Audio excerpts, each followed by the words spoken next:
station, boys and girls. It's time for Blame and Phable and his amazing friends.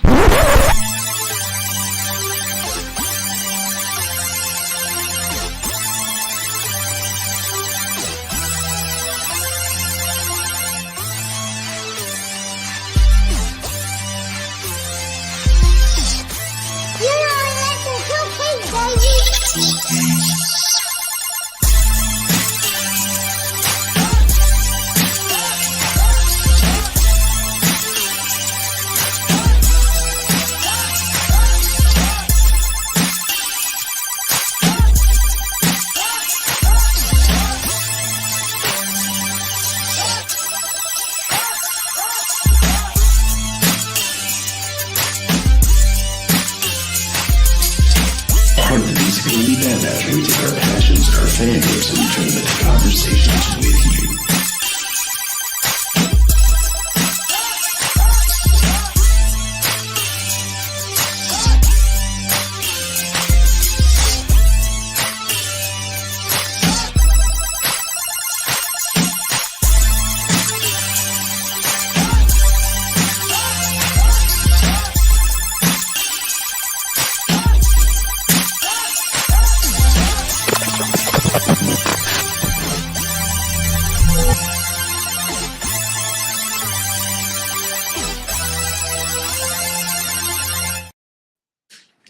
Station. What is going on, everybody? Welcome to Blame Phable and his amazing friends with Nick Comic Culture. How's everybody doing, man? Happy holidays, happy Thanksgiving, all that stuff. I'm ready. I'm ready to kick it into high gear. But before we do all that, please help me welcome Brother Joe. Station, my man. Hey, before the show gets started, let's go for a little ride. Dashing through the snow in a one-horse open sleigh, over the fields we go, laughing all the way. Bells on bobtails ring, making spirits bright. Oh, what fun it is to sing a sleighing song tonight. Oh! Jingle bells, Batman smells, Robin laid an egg. The Batmobile lost its wheel and the Joker got away. Hey! That's awesome. Oh, man. Thank you for that, Brother Joe. You're the best. You guys are the best. Good job. How was your week, man? How was your Thanksgiving? Oh, it was great. It was great, boy. I loved every minute of it from getting the meal ready to watching the last game. Yeah, man. You and the football, man. Never stops with you. Oh, man. Nick, man. Finally, you decide to clock in, bro. Yeah.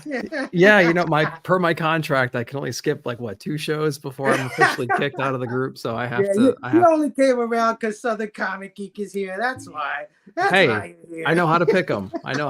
For sure. Yeah, this guy's great. This guy's great. What's up, guys? Thanks for clocking in, my brother. Yeah. How was your week? How was your Thanksgiving? Dude, I've been. It's been busy. This past 7 days have been crazy. Did a lot of traveling. Visited my family in Florida. As soon as we got back, it was time for Thanksgiving and cooking and all that stuff and shopping and things like that. On all the videos too. So lots of technical issues this week. Just so many everything that could have went wrong. But great time with the family and everything. Had a lot of food, had a lot of drink, and now I'm here with you guys. Thank you, man. Thank you. I know it's your time to relax, and you're here with us this afternoon. That's fine. I'm glad to be here with you guys. Good seeing you. Thanks for joining me. As always, I like to have members of the PCP Army Bad Batch join us if ever possible. And of course, I got a couple of fellas to join us today. And it's awesome because, for me, this is the kickoff of the Christmas holiday season, right? Right after Thanksgiving, we get right into it, put up the tree, get the presents wrapped, get ready for that special day. And I'm so happy that I can have 2 of my brothers here with me today. So let me bring them on in. And Nick, of course, go ahead. And Nick, besides you being a start, what else do we have here on the show? What are you talking about? You're messing it up, Nick. You're supposed to say Amazing Friends, Nick. Oh, He's I wasn't setting you prepped up. for any of this crap. Amazing Friends, Brother Joe. Come on, Nick. Just because you haven't been watching the shows, All right, good start. Oh man, all right, man. Let's bring it on Amazing Friends. First up, we got my brother, returning guest always, man. I love this guy. He's always with me in almost everything I do. Of course, I'm talking about the amazing Missing Link, man. Oh, brother. Hey, This is going to be a what- good one. This is going to be a good one. Link, man. A little bit. My bad. I was gonna say a little bit. The brother Joe just did with Nick. That would have been and Nick was like, "Oh, Amazing Friends." That would have been a great moment to have like a cut to like an Amazing Friends intro or something like that. Think about that, gentlemen. Yeah, He didn't read the easy. script. He didn't read the script. There's You a didn't read the script. script. You didn't- There's no script. All right, man. Let's bring it on next amazing friend, my brother, PCP Army Bad Batch very own Island Boy Manuel Nerdtastic News, and he was there just a second ago. Nice cosmic. I don't smell. I don't know who propagated that rumor. I just did. But you think it's easy? Do you think it's easy sweating every night in this rubber? In this rubber? All right. See how you smell. Station. sure Wayne What's takes up, it. boys? Station, brother. What an How are intro. you, What man? an intro. Man, well, first off, before we get going here, I didn't ask Link. Link, how was your Thanksgiving? How was your week? My bad. I kind of cut you off because I was trying to tell you guys about a bit. Huge bit. But no, it was good, man. Ate good. My family hasn't really gotten together in the last couple of years, ever since kind of like the pandemic started. So this is like the first year we've kind of gotten back together. So that was cool. But beyond that, it's been a good week, man. Just a lot of reorganizing, as you know. So beyond that, it's been good. Oh, yeah. That's fun though. I would love to have like just a clean slate. I can't wait till I move just to have that clean room that I could just go crazy in. But Manny, my brother, thanks for joining me, Manny. How's your week? How's your Thanksgiving? Thanksgiving was good. There was turkey. I don't know. A lot of people don't. That's kind of a tradition in our house. I don't know how you guys roll, but there was turkey. There was a lot of kids. There's kids. And so what I do, my job, the only thing I'm good at is keeping the kids entertained. So everyone else is kind of chatting and having their That's time. your job. And I'm playing The Floor is Lava for like the 9th time. Yeah. So that's what I did. And that was good. That was good. And then the week has been busy. It's been busy. I have like 3 days to cram an entire week's worth of work in. So it was pretty much just fucking nonstop. But I'm excited to be here, enjoying the weekend with you fine fellows. Oh yeah, man. I'm always glad when our executive producer could join us on the show, man, especially the Christmas holiday kickoff show, how I'm dubbing it today. Of course, we got it's standards and practices that sent me down here, to be honest with you. They said they don't know what Brother Joe's gonna do today, and I need to be careful. And so I got nervous right before I came on when he stopped singing and you picked up, and I'm like, oh my gosh, what's gonna happen here? What is the fine gonna be? Luckily, it was okay because it's just Batman. Wait, Batman. you didn't see the script either? Because I he didn't. didn't read the script either. I know none of us read the script today. Phable stopped sending me the script. What I get the script for episodes from the Snorks, and I'm like, how are we going to make this work on budget? And I get all stressed out. It's crazy. We don't deal with handing in scripts. We just roll and let the chips fall. We're like Saturday Night Live. We just roll. I'm gone for 2 shows, and the whole place is different now. Well, yeah, Off man. the Thanks rails. everybody for joining us today on Blame Phable and his amazing friends with Nick Comic Culture. We have a great show today. Lots of topics to get into, and of course, we end it all with a blaming, which is basically a show and tell, guys. So you want to stick around for that because some of the stuff that you see on the blaming is like God damn, I might have to go to eBay right after this show. So you don't want to miss that. And of course, we're always joined by a special guest. I always invite somebody in the community to come join us. And today's guest is a big one for me, man. The legendary Southern Comic Geek, man, who, from what I know, has been around before I was around doing any of this stuff. Has a big presence in our community. And I thought it'd be finally time to chop it up with him because he's a big supporter as well. I don't know, guys, if you noticed, but he's been in our Pop Culture Philosopher chats. He's been on this show's chats, and Manny and the rest of them. Everybody. So definitely happy to have Southern Comic Geek on. So without further ado, let me bring Southern Comic Geek on, man. Station. Hey, brother. What up, brother? Thanks for joining us today, Southern Comic Geek. How are you, my brother? How's your week, your Thanksgiving, everything?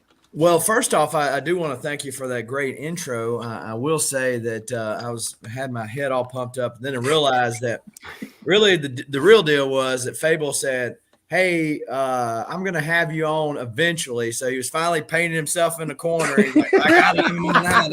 I'm going to put him out." Was that season one? Was that season one? You said that? Yeah, right. Yeah. I'm going to eventually have you on. But no, I do appreciate hanging out and talking it and chopping it up about pop culture type stuff. And Thanksgiving has been great. I was able to score a few deals yesterday, as nice. Somebody else might have been able to do. And I'm always broke on Black Friday. I don't know what it is. It's like every time Black Friday comes around, I'm like, damn, let me look at the wallet. Yeah. Nope, I'm not doing Black Friday this year either. That's right. Right. Just much window shopping. As you can tell by our intro, it took us this long to get it right, to be prepared for you. So, before that, we didn't think we were eligible to have you on, I believe. Yeah. Look, if you've ever watched any of my shows, I don't. Manny does a lot more, and Nick do a lot more as far as editing and all that kind of stuff. I don't do none of that. It's just live and improv and all that kind of good stuff. But I know y'all put a lot of work into behind the scenes into that song and making sure y'all were on key and everything. A lot of work. When I first discovered the Southern Comic Geek, when I came back to YouTube after a long hiatus, I watched the first time I watched, and you're in like a shirt and tie and stuff, and I was like, all right, I like this guy. And then the next thing I saw was like toys, and you were doing crazy voices and I was like, this can't be the same dude. The pendulum swing of like energy and what I saw on the screen made me think, this is my people. This is my people right here. I think you were like the second comic book channel aside from Robbie that I subscribe to. Dude, I love your stuff. I appreciate that. Well, it's all those voices inside of my head. Just sometimes I gotta come out. Elmer loves Christmas. Just nice. I hope to hear a lot of those throughout the show, my brother. But yeah, man. Thanks for joining us. As like I was telling you, like I said, you've always been around in my circumference. I've always heard of you. You've always supported us. So before we get into the show, I just want you to, just tell everybody about your channel, stuff like that, the stuff you do. Let everybody know where they could find you and things like that. So if you head over to my YouTube, it's Southern Comic Geek, and I've got a Linktree link in the description of any of my videos that detail all the various platforms that I'm on. And it's Southern Comic Geek, whether it's spaced out 3 words or all 1 word on every one of the platforms that I'm on. So I do like as eclectic as my collecting is, so are my video postings nowadays. So I did go into a spurt and had all these people in the comments go, "He's back! He's going to be doing videos all the time." And no, sorry. Maybe for Christmas. If I wish it. Actually today during the show and tell, I'm going to be showing some stuff that I haven't showed off on my channel yet. So y'all get to hear first, but that's basically it. Living life, living the dream, as they say, and trying to have a good time while I'm doing it. and you get some crazy stuff. We've met twice now. We met both times in Memphis, in Memphis both times we went there. Nice. And you always have a cart with you, so you're a serious dude. When he goes to a con, dude's got a stack of stuff that he's always getting. So I'm looking forward to whatever you got to show. Yeah. So also, if you know my videos, you know, a random kid's liable to, and it's funny because you know he's the one that reads the comic books and all that kind of stuff, and so he'll be watching a show that I'm watching, and he'll go, "Oh, I seen him at so and so. I seen him at the comic." Oh, that's nice. So, Hell yeah. Hell yeah. That's cool. Well, yep. Once again, thanks for joining me, Southern Comic Geek. Of course, this is the show where we talk about pop culture news topics, and we do a blaming, like I said. But before that, I just want to say what up to the people who joined us in the chat. So many people came in to say what up to Southern Comic Geek. So let's say what up to them. First up, we got my brother Stanka Station. What is going on, Stanka? I love that name. We got my brother, man. Big supporter here, man. I love this guy. Chill Out, man, is in the building saying Station. Now I get why so early. This is better than Saturday morning cartoon. Station, my brother. How are you, man? We got my brother Mike Hag 77 in the building saying Station, let's go. I got you guys on a big TV. No pressure. But how am I looking, Mike? How am I looking? Am I looking okay? Okay. We got my other brother, CBT, Comic Book Therapy, in the house. Station, how are you, my brother? Oh my God, Phable, that was our old school Christmas song. Nice. Hell yeah, man. I stole that from The Simpsons, I think, right? Was it The Simpsons that came out with that? Batman Smells? Yeah. Hell yeah. Yeah, Simpsons did it. Hell yeah, we used to sing that all the time, man. We got my brother Dr. Doom's fan club in the house. Stu, Station, how are you? Station, everyone. Hope everyone's having a great Saturday. Hell yeah, man. We got my other brother Eric, the Stash, the Rants in the house. Station E, how are you, my brother? Happy Thanksgiving, everybody. Let's see. We got Bobby Della Ghetto in the house. Station, Bobby, how are you? He said hardcore Station. Hell yeah, brother. Let's see. Everybody's in here. We got Chop and Drop 2013 in the house. Station saying afternoon CBF. Hell yeah, comic book family. Absolutely, my brother. And we got James Phelps. Station, James. How are you, man? Anybody have the turkey meat sweats? Station panel. That's me. That's me. All right, man. That is it for the comments so far. Oh no. I was completely wrong, guys. Hold on. This thing just jumped on me. Oh man, we got my brother Perry Comics in the house. Hey, afternoon. Station, how are you? We got last week's guest in the house. Hyper Combo is in the building. Station, Hyper, how are you, man? Go check out last week's show with Hyper Combo. Such a good time with that brother, meeting that brother and hanging out with him for that show. So yeah, check that out on the rewind. All right, so let's get into the pop culture news topics, fellas. Now, gentlemen, before you get involved, my job is done. My work is done here, SCG. So, All right. You ain't gotta leave so soon. The phone's just getting cranked up. Well, there's got to be some sort of wrestling or some football game on. Yeah. You know, that's what the Joe wants to do. okay, everybody have a good time, and we'll catch you in the chat. Take care, y'all. Later, dude. Hey, Thanks for letting me do my thing. Thank you for letting me do my thing. See you, bud. Yeah, man. All right, yeah. So yeah, let's get into the news, guys. First up, let's play this little clip.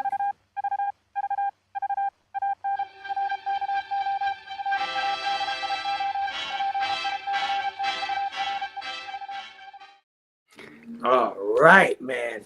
First item of news I want to talk about. Big casting news this week, man. So I don't know if you've been paying attention to your grams, your news feeds, but actor Nicholas Hoult is in talks to play Lex Luthor in director James Gunn's Superman Legacy, reports The Hollywood Reporter. Supposedly, he's been in talks before the strike. So this isn't something that's new, supposedly. And of course, he'd be joining David Corenswet and Rachel Brosnahan, who are set to play Superman and Lois Lane. Also, Isabella Merced, who's set to play Hawkgirl. Eddie Gahaji, I think his name is. He's going to be Mr. Terrific. And Nathan Fillion as the Green Lantern, which is a crazy bit of casting right there. Yeah, casting is it's coming along pretty fast. Say that again, brother. The best Green Lantern. Not just any Green Lantern, the best Green Lantern. Guy Gardner. Okay, we gotta say that. So you may know Nicholas Hoult, who's 33 years old, from Clash of the Titans, X-Men First Class, Jack the Giant Slayer, Warm Bodies, and Mad Max Fury Road. He's often played shy and understated characters. Not always, but it's always what he's kind of played. But I just want to tell you that none of this is confirmed by Warner Brothers or James Gunn, which is going to be one of the things I'm going to ask you guys about. But yeah, none of it's confirmed, but he's in talks. What has been confirmed, however, by Gunn and Warner Brothers is the casting of Skylar Gisondo. And you may know him from The Righteous Gemstones. And he's been tapped to play Jimmy Olsen, man. You know, Superman's legendary friend, buddy. And also Sarah Sampaio, who is a Victoria's Secret model. So I don't know if she has previous acting credits, but that's what she is. And she's set to play Miss Tessmacher. I think I said that right.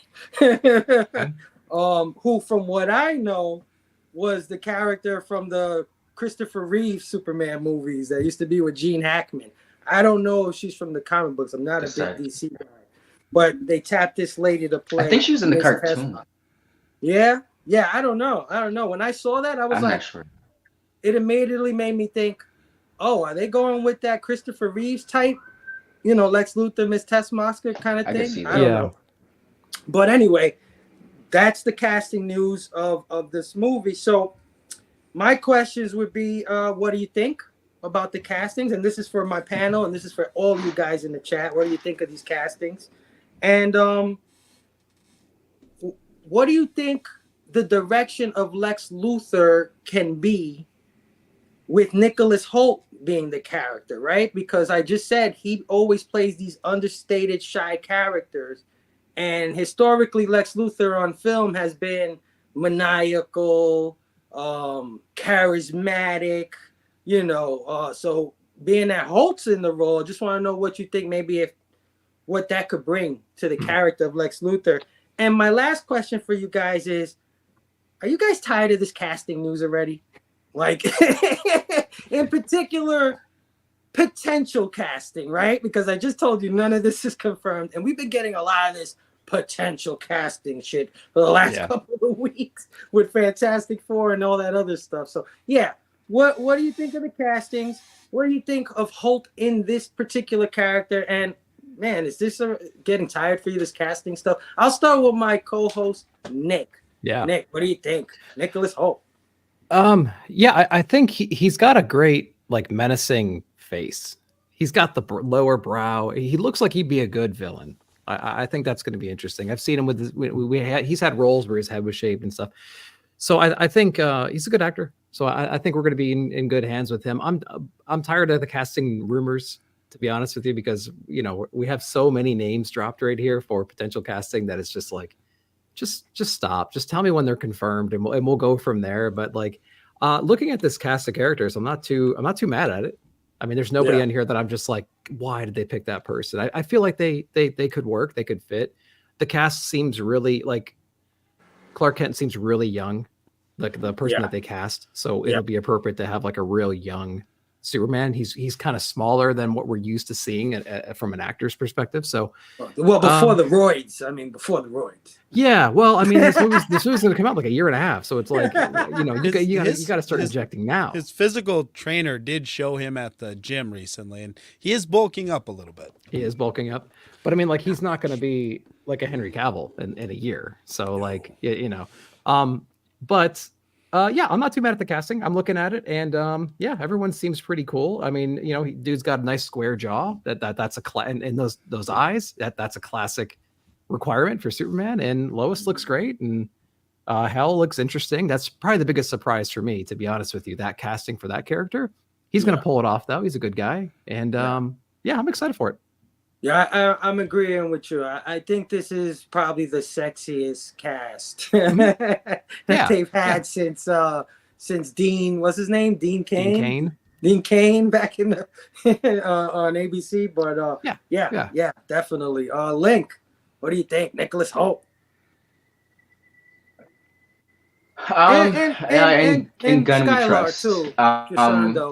And all those guys. Sorry. I know you're a little bit on a delay, but yeah, Skylar and all the rest too.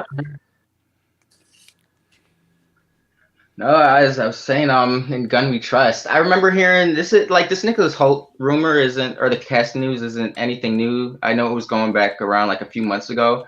I wasn't necessarily excited about it, but if Gunn sees something in him, like Nick said, he's not a bad actor, so it's like I'll take him in the role. But I think they're playing on the fact that they're going to play on the fact within the movie that he comes off as such a timid dude, but behind the scenes, he's going to be like a cutthroat wolf type of dude, you know, like I think that's a different aspect they'll be trying to play with Nicholas Hoult, which is cool. Jimmy Olsen, I think that's great casting. I definitely think we're going to get like some Superman's Pale Jimmy Olsen type stuff with this, or like I could see James Gunn doing like a little homage to that, where Jimmy Olsen somehow gets wrapped up in these crazy adventures. Somehow he's just this reporter, you know, or this dude who takes pictures. Lex Luthor sidekick. I'll be honest, no disrespect. I could give two craps about who plays her. It's never been a significant. That's cool. Yeah. Everyone else, yeah, I'm excited. Casting news, I will say that I feel like because they don't want people to reveal the sources before they do, so it's like they release all these rumored names to kind of throw people off until they can reveal themselves. I feel like it's just like kind of like a necessity of the business nowadays. Especially for a bigger movie, it's harder to keep stuff like this under wraps. So I think it's just a bit of sleight of hand misdirection when it comes to all these casting rumors. But yeah, I'm excited for the Superman movie. Like you said, sexiest cast of Superman we've had in a minute. So. Absolutely, man. Speaking of sexy, oh, you like that segue, right? Goodness, you already got mine. You already got me. No, he just means that the sexy's already done. Link's already said his piece. Wait a minute, he said sexy, and Manny goes. He knew exactly who he was talking about. He could be talking about me. Yeah. What do you think, Manny? Nicholas Hoult, he was in my favorite superhero movie of the year so far, Renfield, and so that was that. He's likable. He's a very likable guy. Not 100% sure how that's going to translate to Lex Luthor, but it doesn't really. I mean, I think what's cool about his casting is that he got like into screen testing for Superman, and they were like, no, he's not right for Superman. But what if we have the same side of a different coin? Or a different side of the same, whatever the analogy is. What if we had that here? What if we had two guys who could equally play Superman in the eyes of the vision of this film, but one is fighting as the Superman of humanity, and the other is an alien who is more human. Like it's an interesting dichotomy. I think they'll play well off of each other. I think Nicholas Hoult is classically trained enough of an actor that we're not going to get a bunch of goofiness. I think we're going to get someone who is the character he's on British, the page. right? So British actors, they can do anything, right? That's how it goes, isn't it? Yeah, it's usually how it works. So I'm interested. I am a little concerned. I mean, age-wise, I like that they're the same because it gives me Smallville vibes, but I don't like that they're the same because Captains of Industry and the age. I feel like Lex Luthor should be older than Superman just because of where he is in life, and I feel like that would give him more ability because he's got more life experience, and thus it makes sense that he can play more strategic with Clark. Like when they're both the same age, it's then it becomes like, I don't know, if you're fighting with your peers, it then becomes more of a strength thing, and the two can't really fight on that level. So I don't know. That's just my my 2 cents.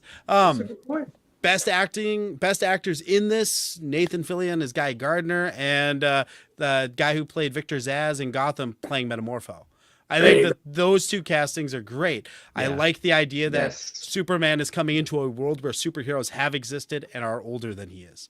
Like, so it also makes me wonder which era of DC this is going to be pulling from, right? Because we've got Metamorpho and we've got Guy Gardner already, which means that the Hal Jordan stuff's already happened. Yeah. Right? Yeah. So and the other guys, terrific, Mr. Terrific's here too. Hawk Girl, and yeah. You know, I mean, I'll always campaign for either Dev Patel or Riz Ahmed for Lex Luthor, or for Mr. Fantastic, or just for fucking anybody. But like, I think Dev Patel would have been my Lex Luthor if I was casting it. You know, but it is what it is. What it is. So underrated. So that said, I think it's cool. It's a little overstuffed. I'm worried James Gunn knows how to balance big casts. Yes, this is a lot of fucking people to give some screen time to.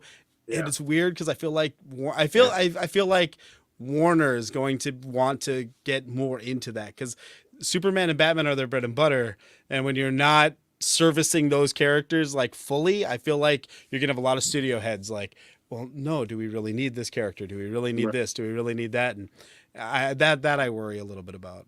Yeah. So what are we thinking here? 2.5, 3 hours for this movie? Minimum. A little.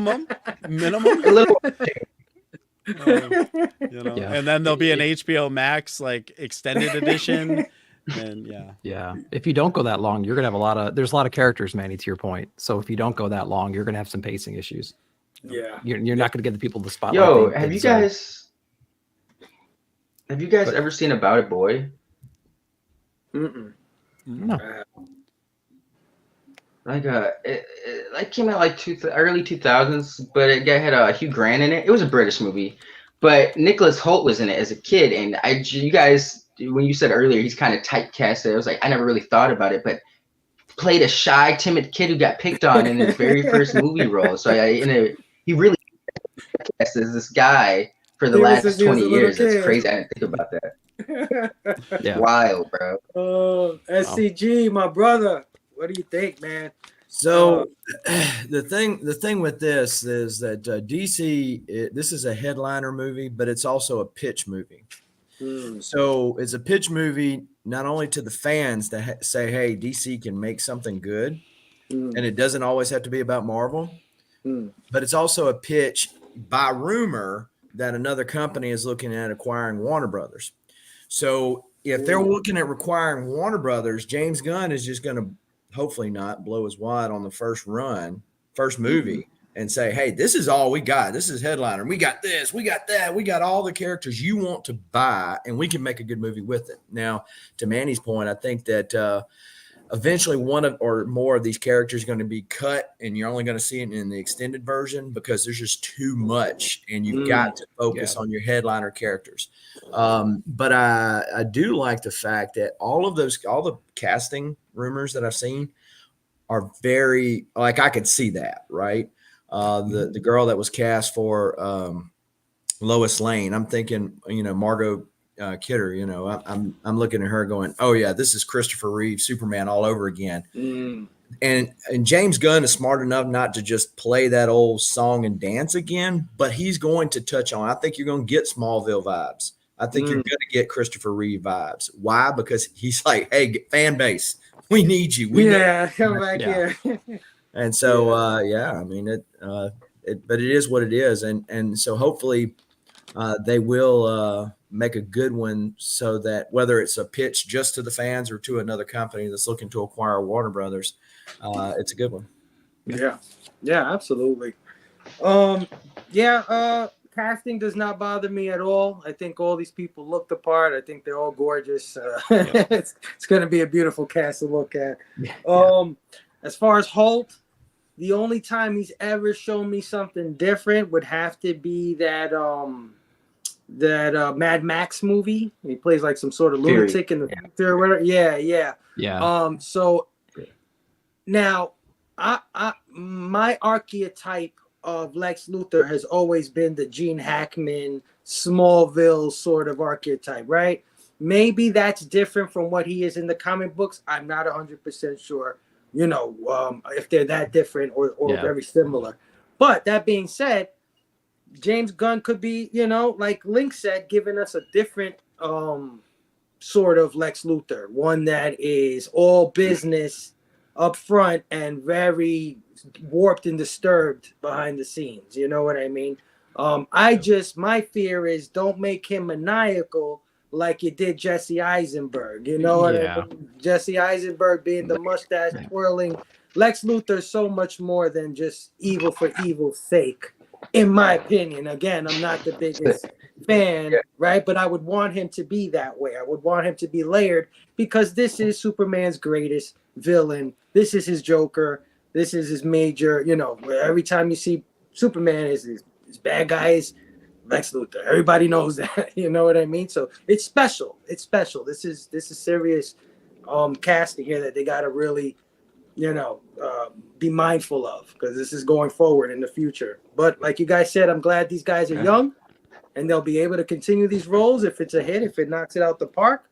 And lastly, I'm tired of casting news, to be honest with you, man. Yep. I would like you to just tell me something's coming out. Give me all the information that you have at the moment of the announcement. And then give me a trailer 3 months before the movie and give me the movie. That's how it used to go. And I would like to return to that if possible. But I understand that is not the time we're living in. And you kind of need to do these kind of things to hook people in early, right? Because the young people of today, they like bite-sized information. They like it quick. They like it fast. So this is the kind of thing that I could definitely see that will not end, right? It's just going to keep going like this.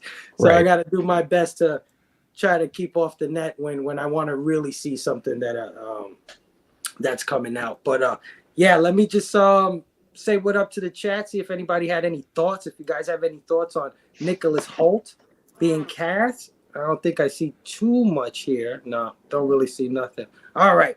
So let's move on to our next news item, man.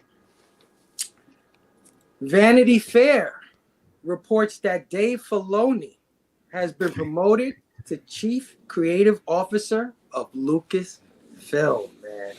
This is big. This is huge.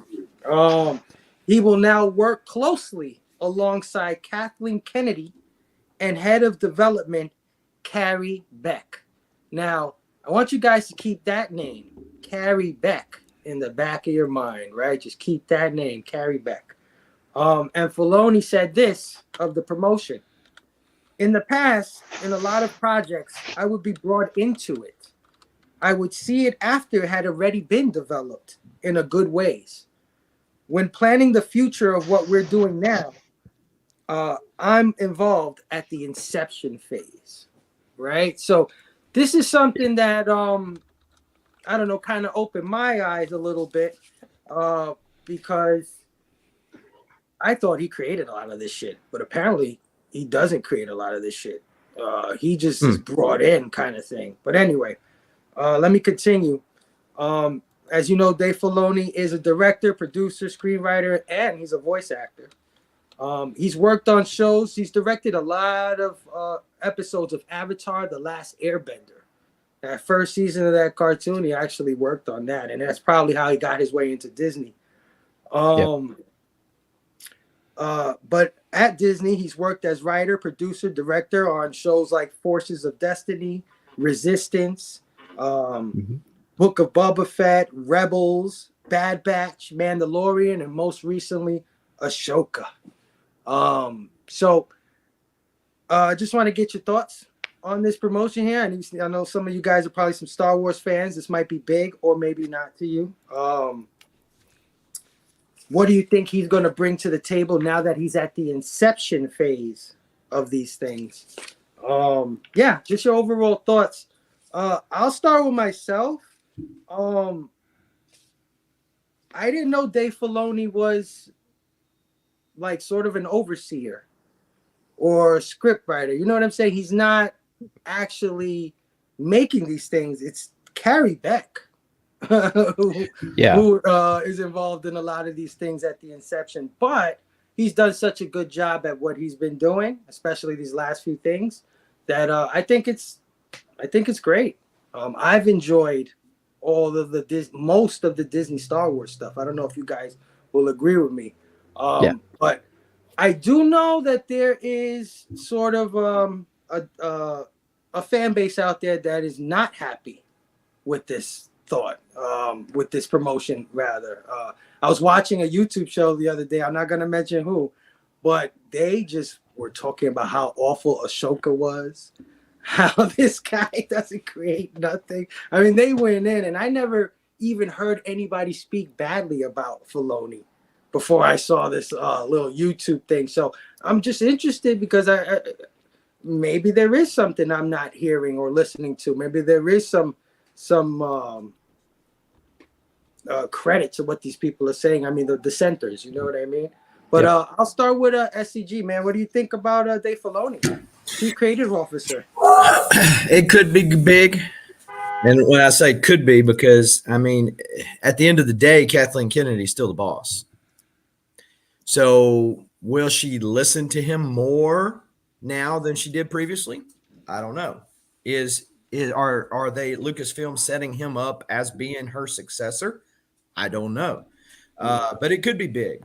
And to the detractors out there, you know, once you finally get when you start eating a lot of stuff and it's not tasting good, you know, finally you just kind of just say, hey, I'm not. If you ever eat anything while you're sick, like in your mind, it'll always be nasty to you. It's just that you were sick. It wasn't necessarily the food was okay, but it was the fact that you were sick when you ate it. Right. And remember that. And the same thing with Star Wars is that you've had some really bad stuff. So when you have some decent stuff come along, you're just like, nah, you know, and you just right. So I think that's the deal with a lot of the fan base now. It could just be a token gesture, meaning, hey, look, guys, y'all kind of liked his stuff, and he's going to be in charge now. So lay off all the hate. We'll see. Yeah, I agree with that. It might be a PR move on their part just to, get some of the hate off. I could see that. But Manny, what do you think? Dave Filoni in charge of Star Wars, man. Ooh, this gonna be a little fuck. All right. Here's the deal. Oh shit, he had to breathe. He's got a whole script. Dave Filoni. Dave Filoni is responsible for some of the greatest Star Wars media over the last 20 years, right? Clone Wars, Rebels, most of The Mandalorian until it wasn't as good, but still responsible for a big chunk of that, and Ahsoka. Dave Filoni is a guy who loves Star Wars and creates good Star Wars content. Today, it is 2 days after Thanksgiving. All throughout this fine country, people are eating leftover turkey, leftover green beans. They're debating on the gravy. Is it still good? Is it not still good? There's a whole debate raging. Disney is serving us heated up leftovers all the fucking time. Whether it is live action remakes that nobody's asked for, or bringing us The Force Awakens, which, whether or not you like that film, it is impossible not to say it was a rehash of A New Hope. And when shit didn't go good when they came out with a creative new vision for Star Wars, they panicked and they brought us back Emperor Palpatine.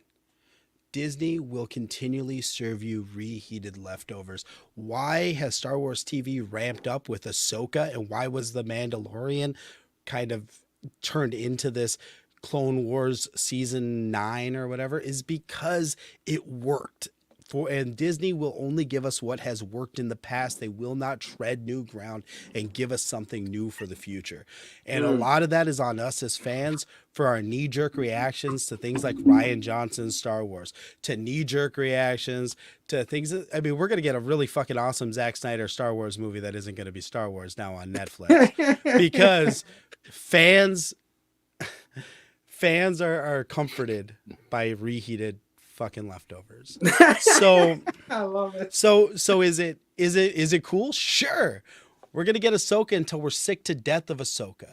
We are gonna get Rebels until we're sick to death of Rebels. Nobody's gonna watch Skeleton Crew. Nobody watched Andor. Nobody's gonna watch creative, brand new avenues for fucking Star Wars. We're just gonna watch Clone Wars over and fucking over again until we're sick of it.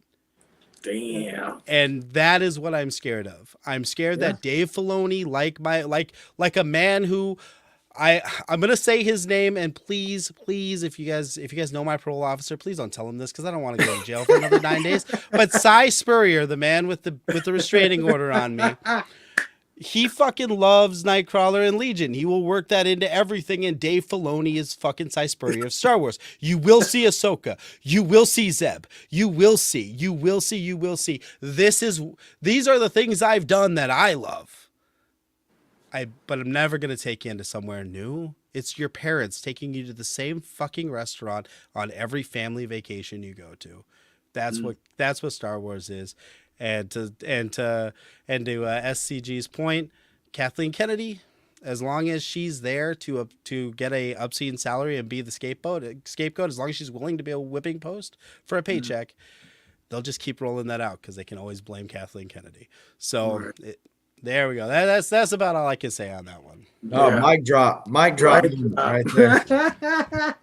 No, I would, listen, but mic expensive. That's why I'm asking this question because, like I said, I enjoy what I've seen so far. I don't mind the news of Dave Filoni, but I did see some dissent, and I don't want to discredit those people immediately. Like, oh, you people are just haters, and you just don't know what you're talking about. Maybe they do. Maybe there's a big reason why they have some trepidation with him becoming the COO, and my man Manny just broke it down. Well, there's a difference, right? I mean, if you watched Rex and Robbie on Friday, you got more nuanced take. If you watch Perch, you get a kind of nuanced take. If you jump to Nerdrotic right away, you're gonna get a completely different take. So I mean, it just kind of work your way up, you know. I mean, if to continue the Thanksgiving analogy, the birds got left and right wing. Spend some time in the drumstick and the thighs where it's more moist, more flavorful before you start moving in those directions. Oh man, that's awesome, Manny. Hell yeah, man. Hell yeah. Yeah. I mean, I didn't think about it those ways, and now I gotta really think about that. But you know, Disney has done this for a long time now. I mean, if you go back to the late '90s and early 2000s, they couldn't give a hit away. And so they went in and they bought all these companies out to get their IP. And so instead of sticking with what worked with Toy Story and Cars and some of these other ones, they start doing this other thing. And everybody's like, whoa, wait a minute, hold up now. Now, some of it's warranted and some of it's not, you know. So like Manny was saying, you know, just kind of choose for yourself. But, you know, hey, look, if whatever worked over here, let them continue to do that. Don't put your Disney stank up in it. You know, if Star Wars was working, let those people do Star Wars. And you're never going to always have a hit on your hands. The problem is these movies, Marvels, all these other ones, it's not necessarily that when their box office bombs, it costs so much to make these things. And so if you go back, if you were a Star Wars fan like I was, that going back to the expanded universe, I got a shelf full of expanded universe stuff up there. The fact that Disney brought back Thrawn, I was actually okay with. But you know, all the expanded universe books weren't good. Right. Yeah, but they did enough of them and they expanded things out enough, and then people bought into it. And that's the problem, is that this media today is just so expensive. They can't afford to take, that's why they keep recycling everything, because they can't afford to just throw it out and start over again. Right. Yeah. And the handoff is the problem to that next generation. I feel like The Last Jedi would have been better received if there was a better handoff, like with Luke. I mean, that was like one of the biggest gripes that I had with The Last Jedi. Yeah. That I felt like Luke didn't get the send off he needed, but yeah, I agree. I agree. They've spent the better part of a decade filling out Faloni and Lucas's Clone Wars saga and everything in between, every little action that happened. Oh, you remember that 2-month span that we didn't explain? This story takes place in those 2 months. Yeah, like, you got 2 weeks right here. Yeah, you got the old Republic. You got so much breathing room. And yeah, so exercise. Yeah, I'm scared they're gonna be stuck in the past and not explore nothing. That's a good point, Manny. But Link, man, what do you think? Dave Filoni head of Star Wars, man. I'm hopeful. I'd like to see if anything. I'm hopeful to see if anything fruitful can come from this. Maybe they can make a difference being there at the inception phase.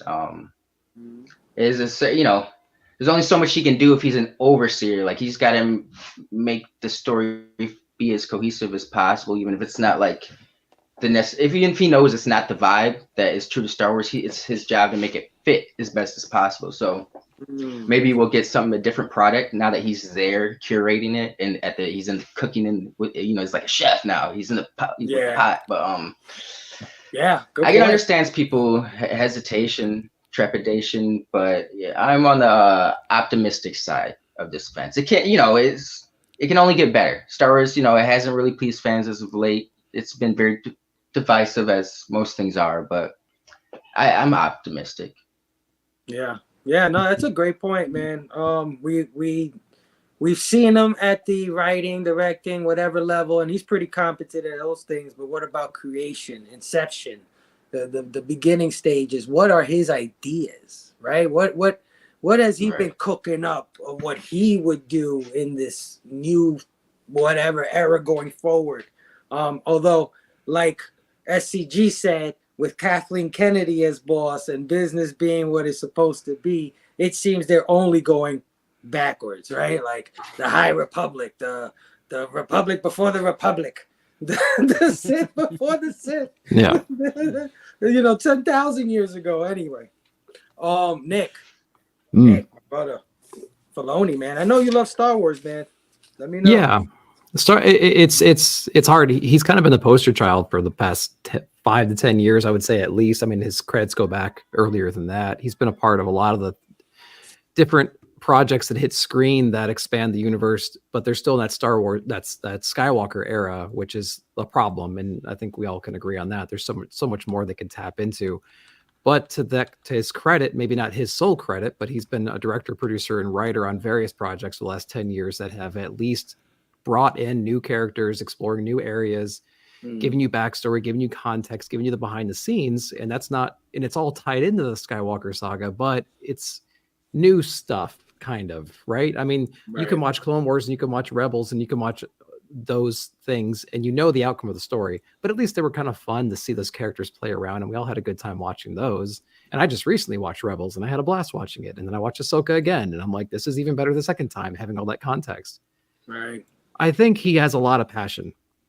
He loves the franchise. He has experience in every aspect of the franchise, producing, writing, directing, all that stuff. And he's really close with a lot of powerful people in that area, George Lucas and everybody else. So it's like, I feel like he has a lot of passion. He wants to make good product, and he's in a position where he can do that more than he ever has been able to.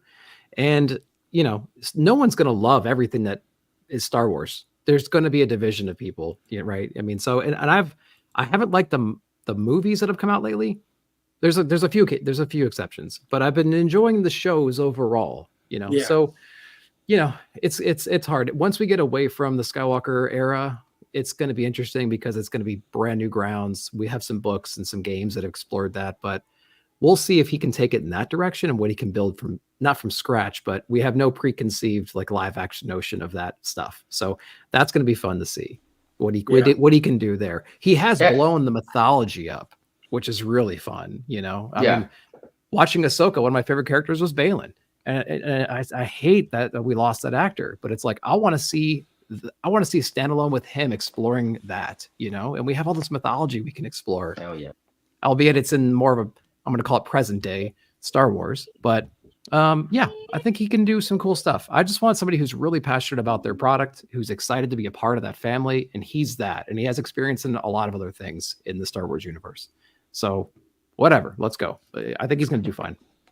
Yeah. And like Nick was saying about what he did with Rebels, you know, those were a new cast of characters, but he interweaved it with like the old Skywalker saga.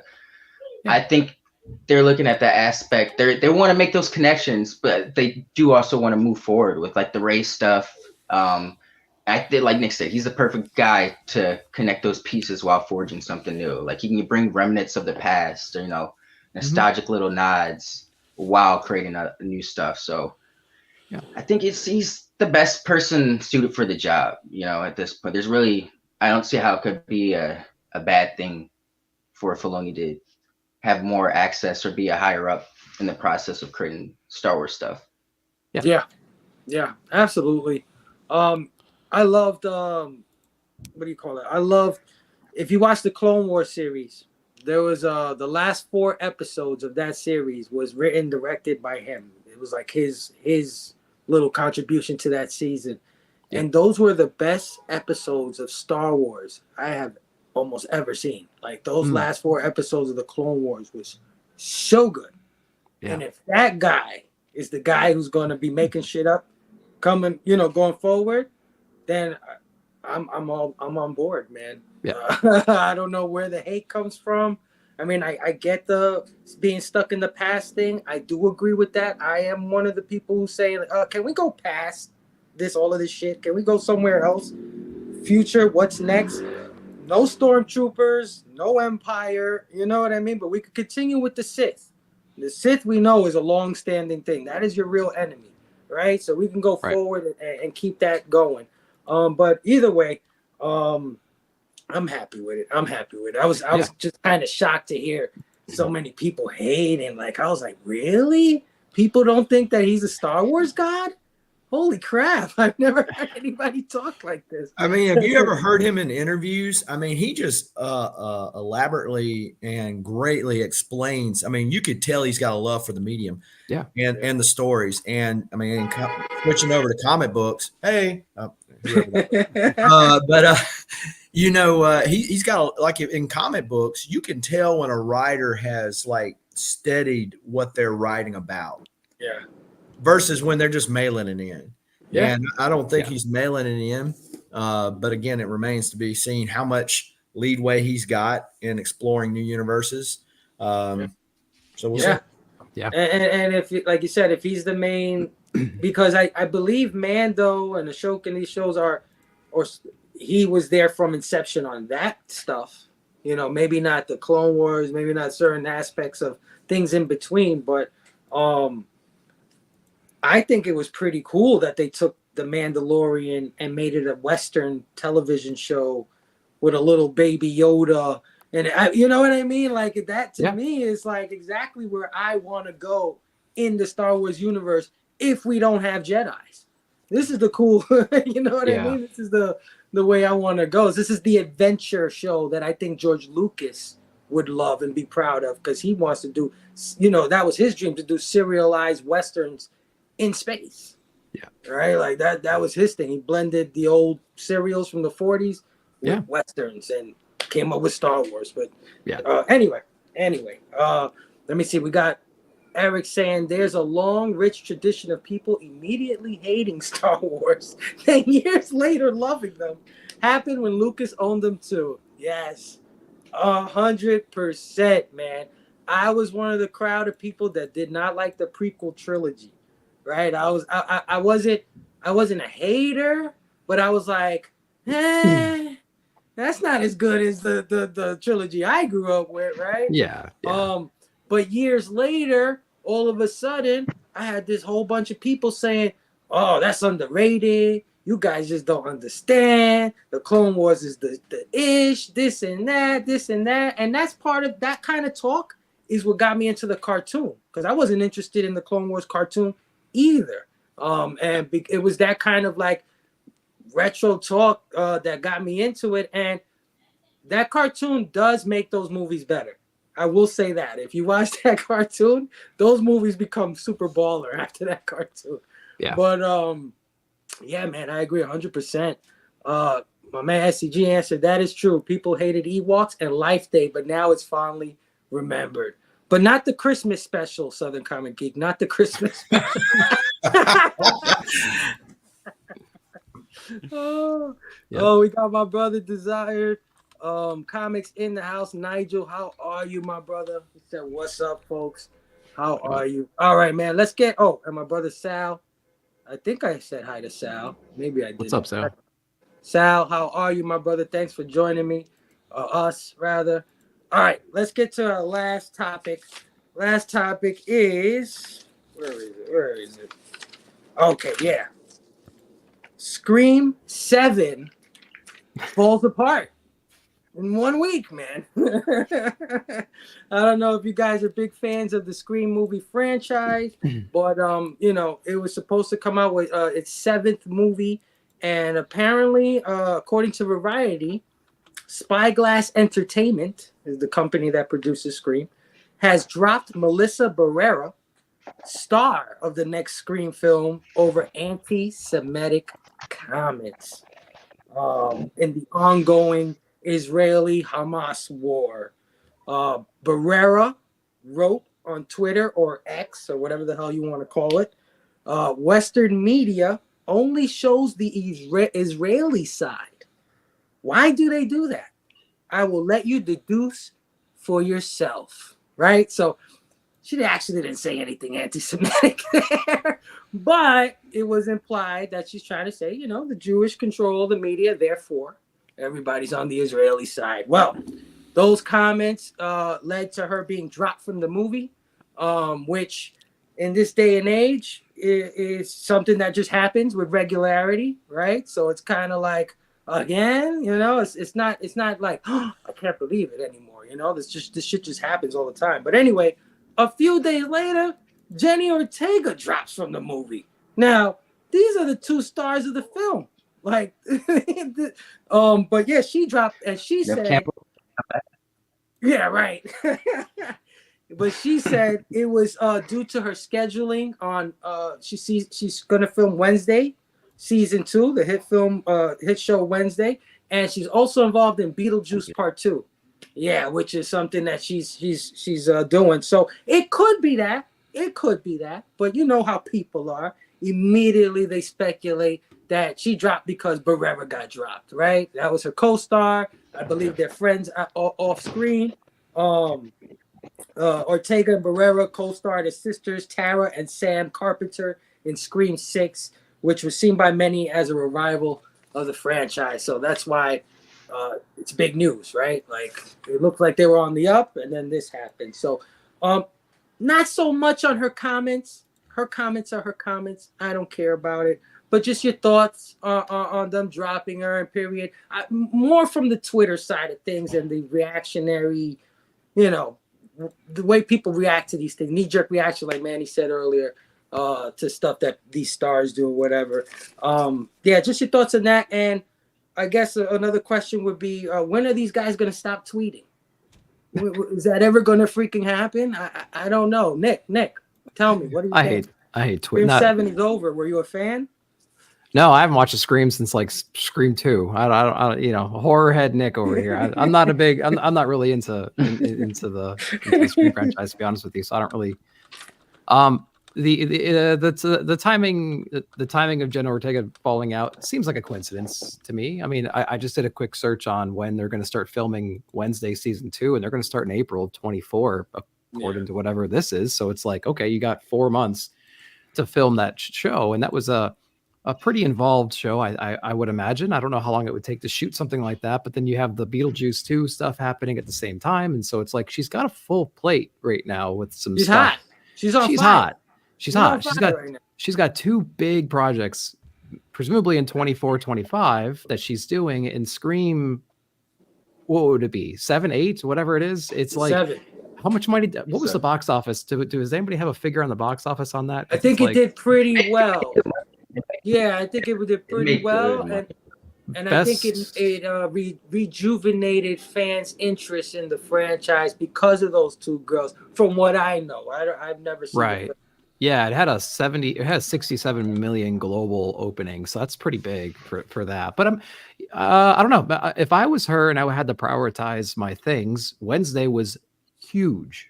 Beetlejuice 2 is going to be huge.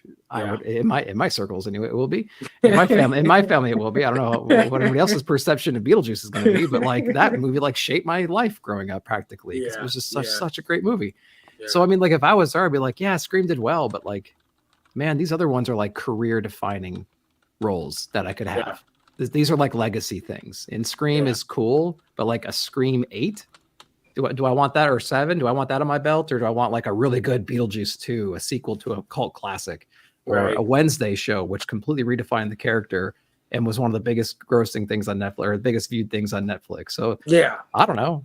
They want her to revive the Addams Family, like she revived Beetlejuice, like she revived the Addams Family, basically. Right. So I mean, and hey, guess what? If she dropped out because she didn't like what somebody else said, that's her prerogative too. She can do whatever she wants to do. She's an actress. She has the right to do whatever she wants.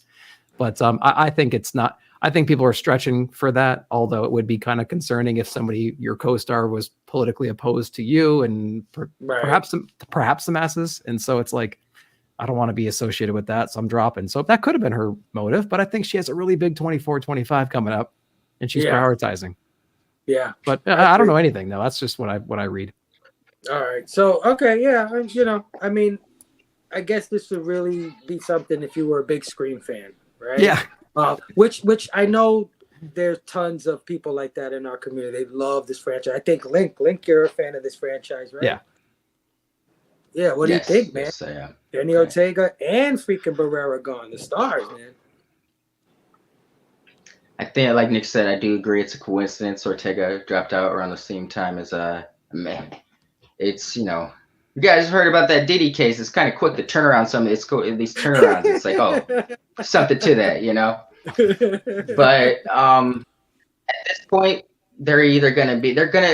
the producers, whoever's back in the movie, they're gonna have to come out their pocket, because they're either gonna have to pay more to get Jenna Ortega to return because she's such a name, or they're gonna have to pay more to get Neve Campbell to come back after they kind of gave her the finger and did the last movie without her because they didn't want to pay her what she was asking for. Right. So yeah, they're in a tough predicament. I don't think they'll get it figured out. I do. Celebrities tweeting, man. Sometimes I feel like it's for not necessarily altruistic purposes. I don't know her history of tweeting, but it's just sometimes I feel like people are chiming in on something because you're supposed to talk about it because it's a hot topic, but I'm not aware if maybe her Twitter, she's championed other things, but if she hasn't championed other things before, why are you choosing to speak up on this? You can have an opinion, but you don't need to share your opinion publicly. It's the time and a place. And some actors, celebrities, athletes need to realize that, you don't need to speak on certain things. You can feel a way about certain things, but it's not necessary. I know it's a delicate situation, but I feel like in this moment, she was probably just chiming in to try to seem like, hey, I care. Hey, look at me. I'm deep. Yeah. So it's a tough situation because of the groups involved in this whole war thing, right? You got the Palestinian or the Hamas group, whatever they are. You got the Israelis. They've always been fighting for years and years. And if you fall on this side of it, and this side of people are gonna hate you. If you fall on this side of it, this side of people are gonna hate you. There's no winning that one. Like, know what I mean? Yeah. Manny, what do you think? I know you like Scream too, man. I know you're a Scream fan. Does this really worry you? But first of all, did you like 7? Were you like, yes, Jenny Ortega? No. Here's the deal. It's fine. This new trilogy is fine. It's fine. The actress they let go can't act. I'm not gonna pretend like I'm like super like oh my gosh, because that girl is not good in any of those films. Like she's supposed to be this like unhinged. My dad was Billy Loomis, and like she fucking sounded bored. Every line delivery in that film. So yeah. so like I'm not like, oh fuck, like a recast her. I don't give a shit. See, that's the view I wanted to hear. That's I mean it's cool. It's cool to see I don't know, it's cool to see legacy characters again. Like Kirby was cool in the last film, and seeing Dewey get fucking dealt the worst, stupidest fucking hand ever was something that happened also in this franchise. But that said, I'm going to say something I have said many times and will continue to say because nobody else likes to say it. A Latina, Latinx. I don't know what the fucking words are anymore. But we don't. Right? I don't speak for all the Latins, but I will say this: we don't care about that. An actress and a person of color was let go for tweeting something that was vaguely like you're fucking reaching, right? Yeah. To say that that's anti-Semitic, and then. Jonathan Majors is getting booted out of the fucking MCU for allegations which have not come to pass yet. Right. They lost their movie. You know who didn't lose his movie? Zachary Levi for saying some problematic shit and retweeting shit. You know who didn't lose their movie? Ezra Miller for fucking kidnapping a fucking Native American girl and bringing her to a compound. Like choking people in Hawaii, smacking people doing that shit doesn't result in. I'm not trying to make this a racial thing, but why? Why does that shit not result in that shit? Listen, I saw Mel Gibson as your friend. I'm gonna. Oh fuck! I'm sorry. I forgot to do this. Yeah, to tread carefully. Yeah. All right. I saw Mel Gibson on the fucking Expendables not 5 years ago, and he has said some of the worst shit ever.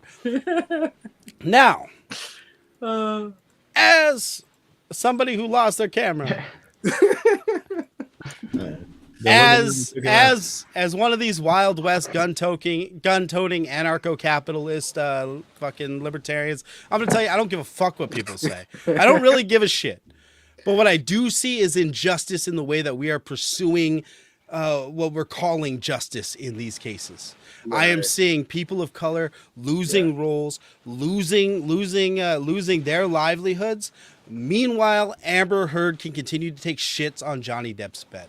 I am seeing shit happen. I'm seeing these things, and it's difficult for me because honestly, say whatever the hell you want. I honestly don't care what anybody thinks about the Israel-Hamas war. I would much rather that people lived in a society where we weren't fucking blowing each other up.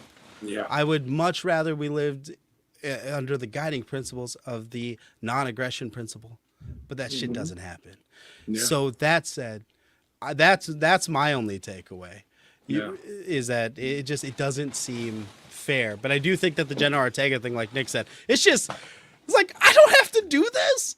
I get to be a Beetlejuice on Wednesday. I don't have to do this. Fuck yeah, and that's where that ends up.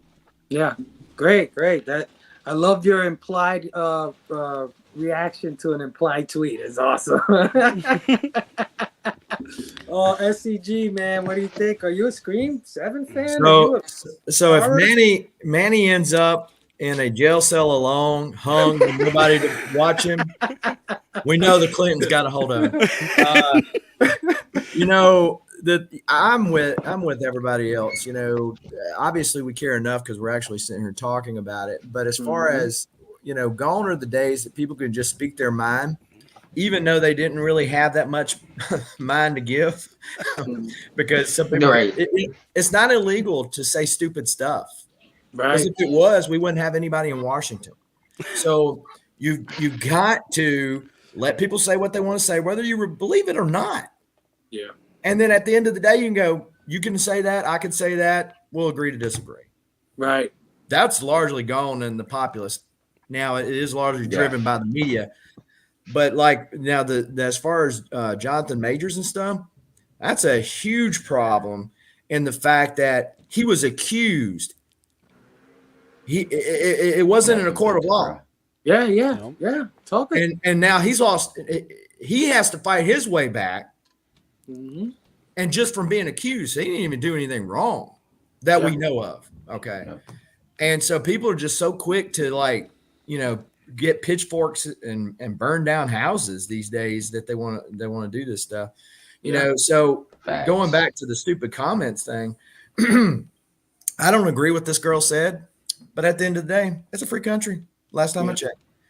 Let her say whatever she wants to say.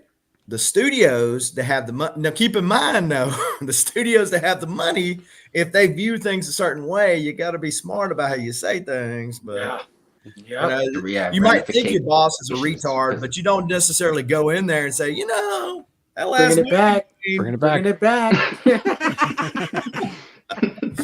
So anyway, as far I think Nick was spot on as far as reason why she bailed. And it might have had something to do with it, but I feel like, I got all this other stuff.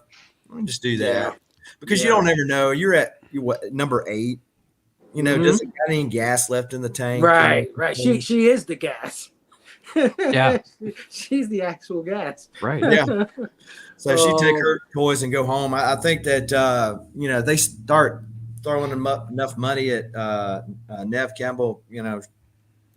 She'll decide. I think I'll let bygones be bygones. Yeah. I could run through a house one more film. That's fine. Yeah. I mean, what is she doing? It's not like she's past her prime. Yeah. Did you guys see Sweet Tooth? No. By any chance? I didn't know she was going to be in that. She was in that, but she's not doing anything. So it's like, I agree with SCG where she's just going to be like, I forgive you guys. Where's the check, Right. Yeah. It's just like what these studios eventually forgive people like Mel Gibson, who not that long ago was anti-Semitic. Right. And now all of a sudden it's like, come on back. We were just No, it's because the nostalgia loop is coming back around on Mel Gibson. They're like, oh, we got these Lethal Weapon movies. We got all this U.S. pay. We could put these back Braveheart. People need to understand, and this is from what people refer to as the right and left, but people need to understand that these movie studios are in it for money.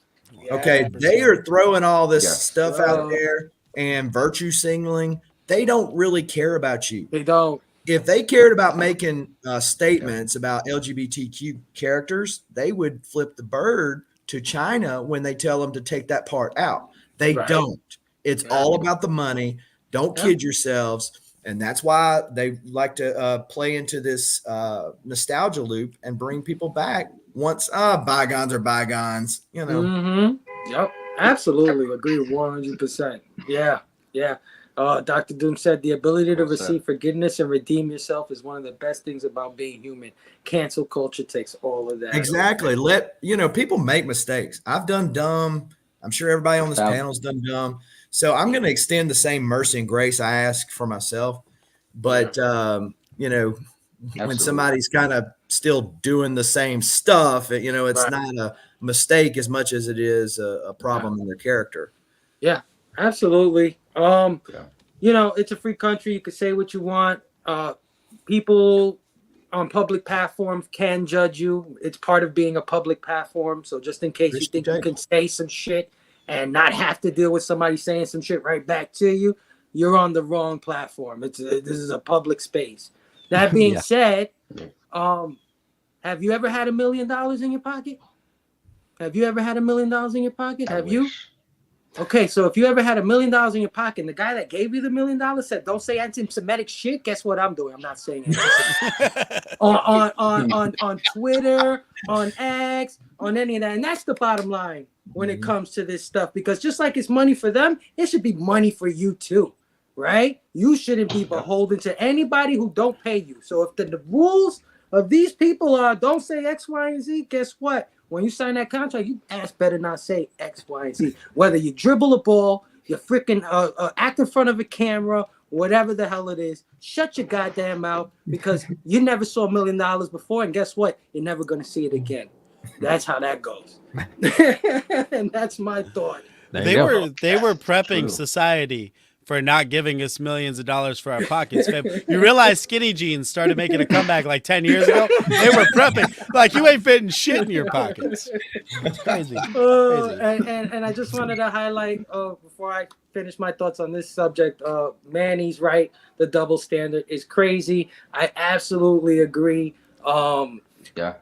Jonathan Majors can be the biggest dickhead in the planet Earth. Is that something new for actors? No, right? Like, we know that Hollywood people can be this way. Does that mean that you get to lose your multi-million-dollar character franchise thing when Ezra Miller could go around and do the shit he does? Come on, bro. Well, again, Jonathan Majors, though, when somebody, if they would be able to retaliate against somebody that made these accusations, that if they deem them false, that all of a sudden now he could go back and sue this person and ruin their reputation, then some of this crap would stop. But there's no recourse. I mean, because he's all of a sudden in the court of public opinion, guilty of sin, and it's wrong. I mean, this is not how this country's supposed to work. And he had his acting chops. He was on the rise, and then somebody accuses him, and he. Yep. And it's crazy. All these accusations take place usually like years and years ago. Oh, I just remembered something. Like 1996. Dude, in New York State, they made a law about the statutory limits of rape and sexual whatever it is, right? And that law is set to expire this week. Right? Either this week, next week, or in the next coming days, right? Now, Link, you mentioned Puff Daddy, right? Getting accused of all these things. Yeah. He's getting accused of all these things because that law is almost expired. So anybody that can make a couple bucks off Puff Daddy, they're going to try to do it right now. That's why you're seeing all of that happen. Yep. You know what I'm saying? And they pay him to go away, and it's wrong. I mean, you know, because you just don't want to do it. It's like, okay, shut up and go on. Yeah. But yeah, man, there is something going on. There's something to say about that, the picking and choosing of who we cancel, who we don't cancel, who we bring back when it's time to bring back. I think that's a great point. And I think this is on the surface, it's just you know, this lady Ortega is hot. She wants to do her other movies, whatever. But there could be something deeper than that. You know what I mean? So, glad you guys gave me your opinions on that. All right. So let me just do a quick rapid fire. This rapid fire, I'm just going to say a couple of headlines. You guys say whatever it is you want to say. You know what I mean? If you don't want to say anything, we just move on. I only got a couple here. Okay. So first up, a new Karate Kid movie has been announced starring Ralph Macchio and Jackie Chan. They will reprise their roles as Daniel LaRusso and Mr. Han, who Jackie Chan played in his version of Karate Kid. Wow. It is unknown how they're going to mix these two universes up. Right. Because apparently I bet it has to do with the karate tournament. Karate tournament, yes. A world karate tournament. World champion or something. Yeah. Mortal Kombat, as a matter of fact. Ooh. This is Mortal Kombat. Even better. But my money's on Chan. Anybody got any thoughts? Anybody excited? I say I cannot believe that it's 2024 almost, and we still talk about Karate Kid. This is amazing. That's what I'll say. Ralph. But any guys? I just love to see. I would just say I just love to see career revivals, bro. Like Ralph Macchio is about to get another movie with Jackie Chan. Like that's wild. Like, you know, there's the YouTube, Cobra Kai YouTube that went to Netflix, got all this emotion. This is crazy. But I'm not necessarily super excited, but I'm intrigued. I'll definitely be on the lookout for this. I think it could be cool. Yeah, we live in a universe where there's the multiverse of Karate Kid. That's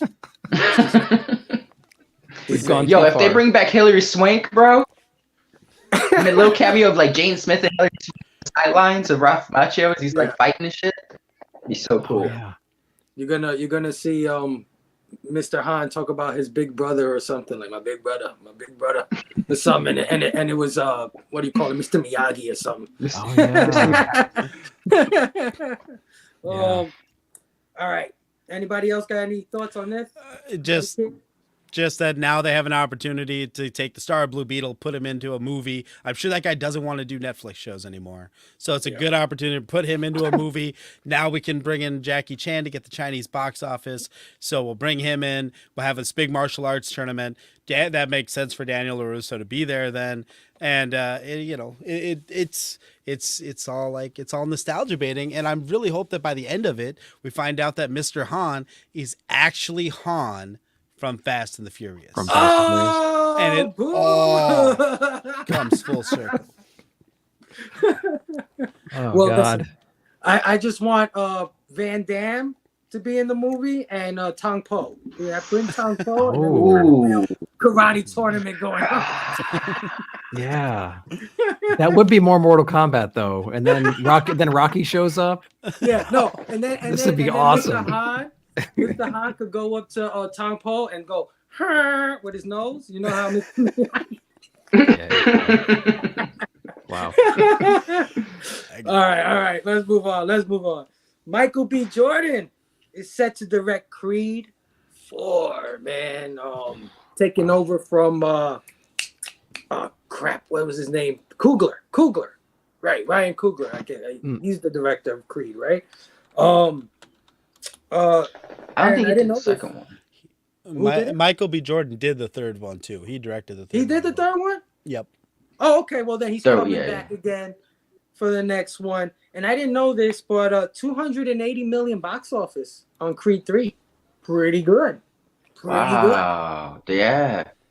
Yeah, pretty good. So any That was thoughts his first on movie directed. Yeah. Oh, was? Okay. So I guess you're definitely seeing Creed 4 then. I love those. Yeah. I actually have. Yeah, me too. Yeah. All right. Jonathan Majors played a character in Creed 3 who was wrongly accused of a crime, lost a big chunk of his life, and then had to fight his way back to stardom in that film. Strangely enough. Art imitates life. Life imitates art. And the last quick tidbit of news: Tim Allen says that him and Tom Hanks have been contacted for Toy Story 5. Toy Story also, if you don't know, Part 4 made $1 billion. So it's inevitable that there's a Toy Story 5. I love Toy Story. All of them have been good. Sure, give me another one. I don't care. Any thoughts on this? Well, going back to the Creed conversation, I think that's really. I know some people didn't like the fact that Stallone was kind of pushed out or left out, whatever. But the fact that it still had some legs to stand on is how you handle legacy stories, right? Yeah. Is because you take it, and then you have that handoff. You pass in the baton, and then when people are saying, this is pretty good, okay, so I'm going to keep supporting that. I think that's how you do it, But going back, how you don't do it. Let's segue that thing back together. Toy Story. You have a voice for Toy Story this whole length of time, and all of a sudden, whatever reason, you swap him out. It's debatable. I'm sure everybody's heard rumors as to why Tim Allen was booted out, but then that didn't do all that great. So they're like, bygones be bygones. Come on back. And so you didn't say anything about the war. Come on back. It was just drug trafficking. That's all. He named names. He's back. But yeah, so I mean, I think that some of these studios need to take a look at place things like Creed and say, hey, this is kind of what we need to do, because we're in the feedback loop now. Yep. But if we 20 years from now haven't had any new content that was willing to be able to stand the test of time, these places are going to be in some real hurt. Yes, sir. I'm glad you said that, because my next line I was going to say was, one lesson you take away from today's news cycle is that nostalgia is in full effect. We are, we talked about Faloni, Star Wars, right? We talked about Scream 7. We talked about Nicholas Hoult playing Superman, which is, legacy movie's been doing forever. We talked about Karate Kid. We talked about all these old IPs. So yeah, I agree with you 100%. SCG. We are in the feedback. See, nostalgia is a great drug, and it gets you hyped up. It's like, steroids, but it's not sustainable. It's not sustainable. So, like, if you get back into comic book collecting strictly for nostalgia, you won't last in it. Yeah. Because the days of the dollar rack comics on the rack at the grocery store are gone. Eventually you start seeing things, your characters from adult eyes, and you go, yeah, they kind of sucked when I was a kid, right? Or that artist, you start noticing more flaws in him. So you start your taste evolve, right? You start like picking up new aspects of the collecting. You might get into toys, you might get into new stories. You might not have dug horror when you were a kid, but now you really dig it. You start doing and within that same medium, and that's fine. But if you're just strictly on nostalgia and what you picked up as a kid, it won't last, because eventually you'll pick it all up and you'll grow bored of it and you'll move on. Yeah, absolutely. Yeah. So when Zack Snyder's Star Wars movie comes out on Netflix, don't go, this is not as good as Star Wars. Don't do that. Don't do that. Watch the movie. Don't be that guy. Right. Oh, man, that was great. That's all the news we got for you guys today, man. That was awesome. Awesome points you guys all made, man. Lots to talk about. But before we end the show, we like to do a thing here. We call the blaming. What's the blaming? It's basically a glorified show and tell. We call it the blaming because you might just see something that Southern Comic Geek shows, and you go like, God damn it, I got to go on eBay and buy this now. Jesus Christ, it's 3 times what it's supposed to cost. I blame you, Southern Comic Geek. So let me just play my little clip for that real quick. Why don't I own this? Why don't I own this?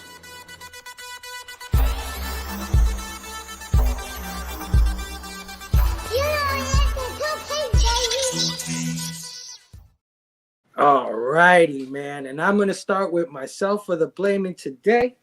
Only got one thing, because I've been kind of on a hiatus of buying comic books. So I haven't gotten comic books for the last 2 weeks, but I did get in a cool figure. As you guys know, I collect Transformers figures. And recently in Japan, they've been coming out with these premium versions of the Beast Wars line. I don't know if you guys know about the Beast Wars Transformers cartoon from the early 90s. Admittedly, I'm not a big Beast Wars fan, but I have gotten more and more into it as my brothers, Manny, who's dancing over there every time I say Beast Wars. Oh, so you're going to really appreciate this, Manny, because I got a cool ass figure of one of your favorite characters, dude. My absolute favorite. I'm talking about, Rhinox, man, versus Scorponox. So this is those 2 packs from Japan that I was telling you about. Awesome box art. Look at the other side of this. You got them in robot mode here.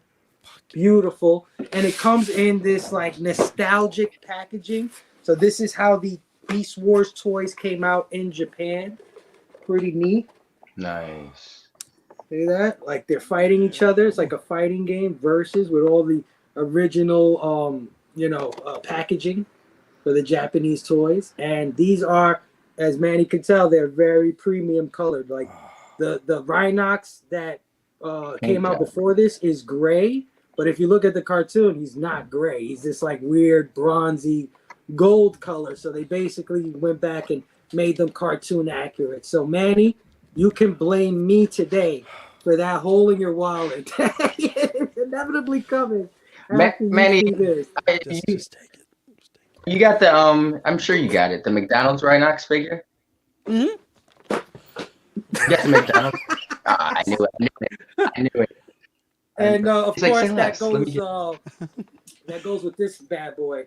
That I don't know if I showed off here, Oh. but this is the Optimus Primal versus Megatron 2-pack. This was the first release, and I'll just show it up real quick since why not? I only got 2 things anyway. And this is how this looks. I don't want it to fall out of here, but you see that the original. Badass. Beautiful paint job that they did on these characters, man. Hell yeah. Gorgeous figures. Those So are great. yeah, man, that's my blaming. Not bad, right, Manny? I got you today, man. didn't I? Come You on. did. I'm jealous as hell, dude. The seams, everything on those fit so much better too. Like you know, on the American releases, you can see all like with Rhinox. He's not in beast mode, and I'm not going to try to transform him right now. But you can see like the green shining through, no matter what. Right. Like, he doesn't sync up well. Same thing with the Optimus. You can always see the robot mode underneath the fur, but it looked like everything just fucking tight. locks. Oh man. Yeah, they know what they're doing, Manny. They know what they're doing. They come out with that version, the one that you just you're like, oh shit, they made a Rhinox figure. I must have it. And then you buy it and you're all happy. And they're like, yeah, but you want this actually precise colored Rhinox, right? And you're like, holy crap, I didn't even notice my Rhinox wasn't the right color. No. What do you got for us, Manny? Oh, all right. So what do I got for you? We talked about Star Wars and the prequel trilogy. So I want to show off. Just picked up the Darth Vader.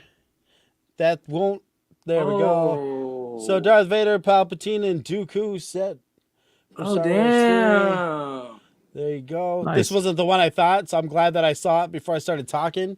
Because I was like, oh, this is the Anakin, because I got the one, too, with Anakin as a kid, as an adult, and then Luke, or then as Darth Vader again.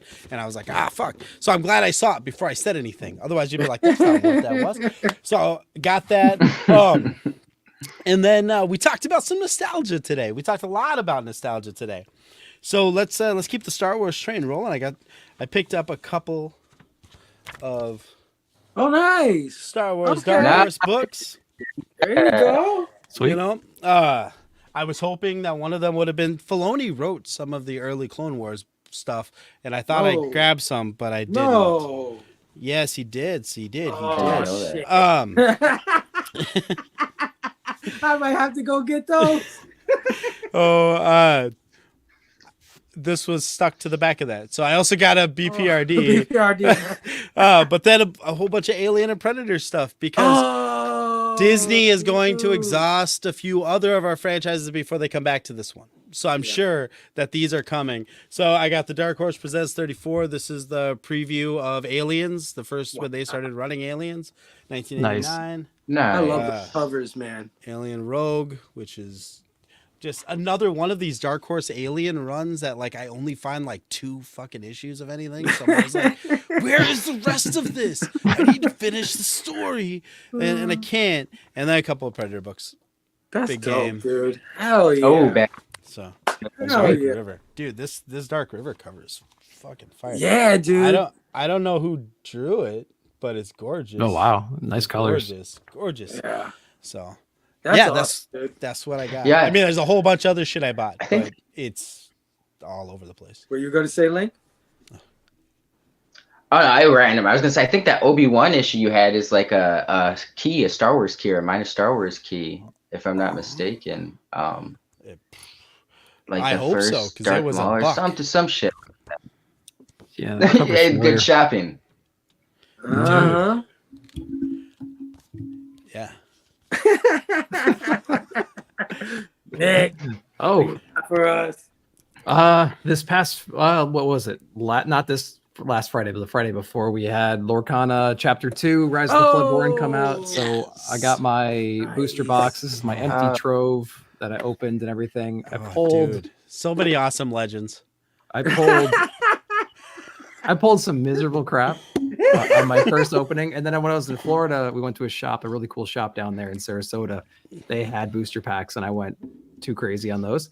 And then I got like 7. I got about 7 more, which in comparison, I only got 2 in my initial openings with the same amount of packs. So from 2 to 7, so I got all my legendaries, double sleeve, and top loaders.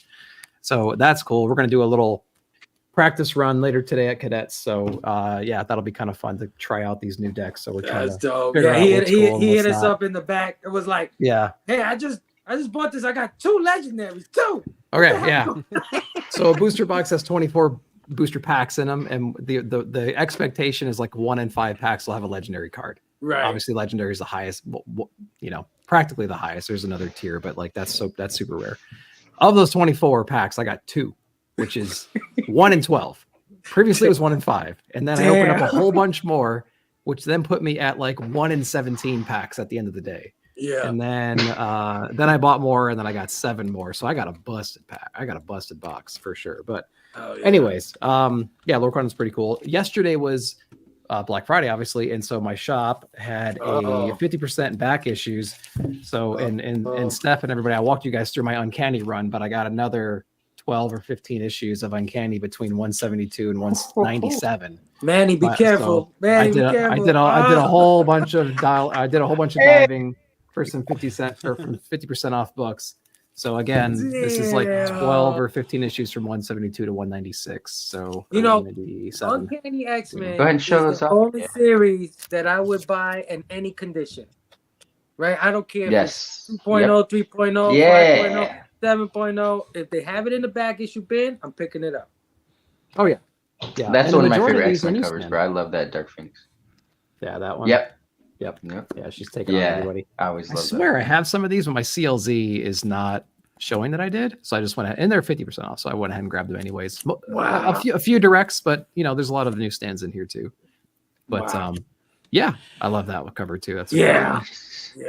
Nimrod. Yep. See, my thing is Tiff will scan into our CLZ like a shit ton of books, and if you don't sync it between your devices, then I go to the shop and I just rebuy shit. That's what I did before. I come home and I'm like, oh, I got 2 of those, I got 3 of those, I got 2 of those. So I have to be like, I only figured out when I file stuff away, because all my uncanny, you can see the difference in color, right? Yeah, right? yeah. Mostly white. Here's Uncanny. It's like X-Force, Uncanny. Then here's my Lone Wolf and Cub. It's a whole different look. Yeah. Oh yeah. But yeah, and then real quick, I'm getting a lot more manga lately. I don't even read manga, but I need to get into it. But so I have Dragon Ball 3-in-1 Volume 1 and 2, and my shop had my shop had 3 and 4. So I got Dragon Ball 3 and 4, 1 and 3, if that makes sense. But the other ones that I have are a smaller format, so it does pick up where my 1 and 2 leaves off. But it's in a smaller format, and the covers are red. It's different cover art and everything. So now I have 1 and 2 of one series and 3 and 4 of another, whatever. So yeah, I'm digging that. That's gonna be cool to read. And then art wise, I picked up the 7 Deadly Sins, 4 Nights of the Apocalypse manga as well. This is number 1. I just saw DBZ vibes when I was flipping through it, and obviously the character designs, hairs, eyes, everything like that. So I just went ahead and just grabbed it. I have no idea what it is, if it's any good. And there's some like cheeky stuff in here too, like a young Bulma and Goku interaction. I noticed that right away when I was flipping through here. So I'm like, okay, so it's pretty much like DBZ. So yeah. Anime's on Netflix, I believe. Am I the only one that feels like manga has become like, you know how you used to have that gag back in the day where you'd be like, not that there's anything wrong with that. Manga has become I really need to get into it. You know, people will tell you about manga and you're a comic fan and you're like, yeah, I know, I hear good things. I really got to get into it. Yeah. You know? I can't physically read right to left though. So I don't know what I need to do to get into it. I'll tell you one thing. A lot of people I know, they're sneaking into it, because I know people go, man, I got the latest issue of Fantastic Four, I got the latest Batman and Doctor Strange, and oh yeah, I picked up this Full Metal Alchemist too. Dude, I have a whole shelf full of Demon Slayer, Dragon Ball, Spy X Family, One Punch, Chainsaw Man, Full Metal Alchemist. I got a whole shelf over there, like one of these shelves, Sure, just spines of manga all the way across, and I haven't read a single one of them Oh yet. yeah. So, but I got them all. I Whenever I need that, I want to get into that Berserk. Keep hearing about Berserk. Oh, yeah, that's a little long. Yeah. Yep. Link, you got anything for the blaming today? Not the next time, not this week. All right. So SCG, my brother, send us home. So I did pick up at Second and Charles yesterday. They had a buy one get one half off for figures, and so I picked up. Oh, Nice. Wait, Picked up Sinestro. wow, that's beautiful. That's badass. So, hell yeah. And then we got Abyss, which was one of the newer characters. Oh, nice. That one's dope. they made a Dope. they made a figure out of that character. It was nice. Yeah. So what is this? This like one step over, like what is this? The premium? Like I don't. Yeah, they call it the platinum when you look them up. The Yeah, it. I think More they just got accessories. the little. The accessories being like the card stand. If you wanted to like stand the card behind the character when you're displaying your characters and stuff. Which in my comic room I have That's badass. a shelf with nothing but the Batman villains, and then I've got the Bat family. But that's cool. so I did pick those up Awesome. here recently. I picked up if anybody remembers clear cards. Yeah. If y'all were an X-Men reader back in the Love day, this. you know before when Magneto said, "All right, screw it, I'm tired of fooling with you. You don't need that, do you?" Yeah. And pulled it out. So this is the card the Hildebrandt brothers drew. This is the prelim. So a prelim is when a artist, gets the commission from the company and they say, all right, this is kind of what I'm thinking. Does this work for you? And so the prelim is what they send in to Marvel or DC. And then they might come back with, tweak this. Most famously, or one of the most famous ones probably is ASM 361. So if you know that that cover, they didn't like the way Carnage was over Spider-Man, so they made Randy Emberlin and Mark Bagley redo that cover.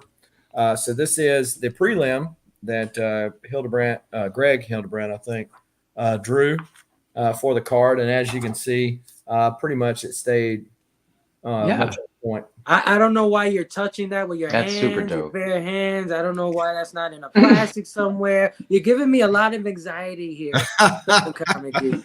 So I ran across this. If y'all know the cover,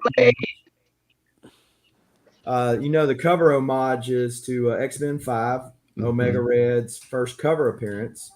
I guess first full cover appearance. And but this is of Warblade and Ripclaw, thank you. Battling it out as they were asked to in the Image days. Holy smoke, dude! That's badass. It's a That's fully some good inking too. Yeah, that's fully penciled and inked piece right there. Wow. And is anybody reading the new Incredible Hulk run? Mm-hmm. Yeah.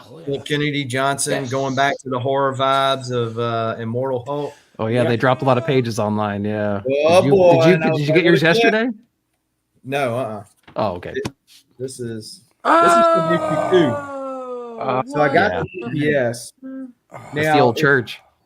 Yeah, and so if you know the story, they kidnap him and they stab Bruce Banner, and I liked on the art the black and white, but sometimes it doesn't tell the full story, so you can see the blood kind of oozing out, and then you see his eyes turn full on green. And if you remember the Bill Bixby days, the eyes turn green, the crap's about to hit the fan. Yeah. And so the page after this is a huge transformation page, which I've got several Hulk transformations. But if you can't get the transformation, get the one like the oh crap. Get the trigger. I was able to pick this up from there. But Felix drops that stuff and it'll just go ping, ping, ping, ping, ping, ping. They'll just buying that stuff up.